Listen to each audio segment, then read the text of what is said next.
We met in about 1984 in a junior high school in typing class. Our hobby was like music at the time. We were hanging out at like local record stores and like the local college radio station, and like each of us had like different things in our record collection that the other one didn't have. You know, Aaron's dad had a lot of psychedelic records. I was really into like punk rock, and we would just turn each other on to music. It's called Ween right from the beginning. Yeah, the first day when we decided to make music together. Ween, at the time, I didn't realize that we would have to answer for it like 15 years, 16 years later, but it was just a word, I think, that we used that was kind of this silly word that kind of described our personalities and like the sound of the music that we were making or something, but, you know, I don't even hear the word anymore, you know. Yeah, there's nothing, nothing behind like, it at all. It's just Ween. I recall a time when we were lovers. I think when we pick album titles, we want it to sound like it's a great album. You know, no matter what's on it. So White classic album title. Yeah, White Pepper sounds like it could be the name of a classic rock album. So I think the way we look at our records and the way the people who buy them look at them are a lot different. I mean, I think we look at it more like a document of like the time frame or something, the time period of our lives, you know, where we're at personally, you know, something like that. So we really have no idea what's going to happen on the record when we start, you know. We just start working on it, and then as it starts to take some kind of form, then we work from that point, you know, as to making it more of like a cohesive thing.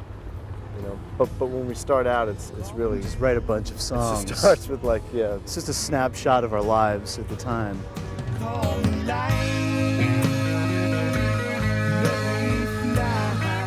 If I had to pick the typical Ween fan, it's some kid like sitting at home smoking weed, listening to our records. That's basically about as typical as I could describe. I mean, it's not the way it is with everybody, but that's definitely the majority.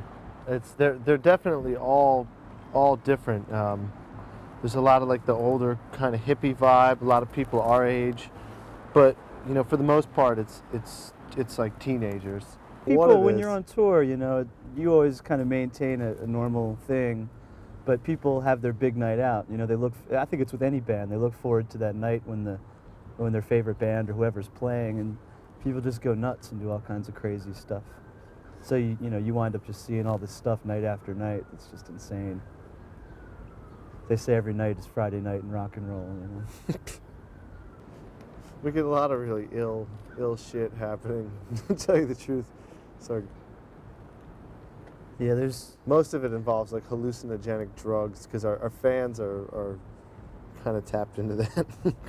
A lot of it isn't like funny. Lactating women has been the thing for the last 2 years for some reason. It's happened to us a couple times. Yep. Spraying us. Come up and spray us. We never happened two times for in it. 6 months. Yeah, two different women in two different cities. Yeah. So it's a conspiracy of some kind. Future of Ween.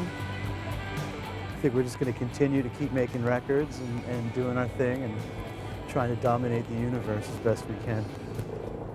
I think the plan all along has been, like, even since we started, was sort of like, wouldn't it be funny, you know, if we were like 60 or 70 years old, and we were still in Ween. I think with that in mind, kind of like, we'll just keep going. Yep. Go as far as we can. We enjoy what we do, so.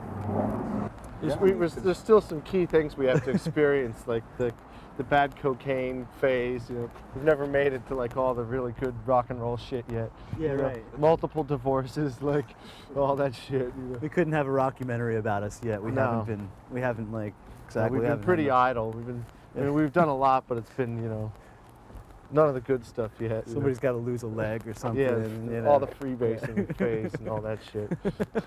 That's why I'm in this band. So far, it's been a great disappointment.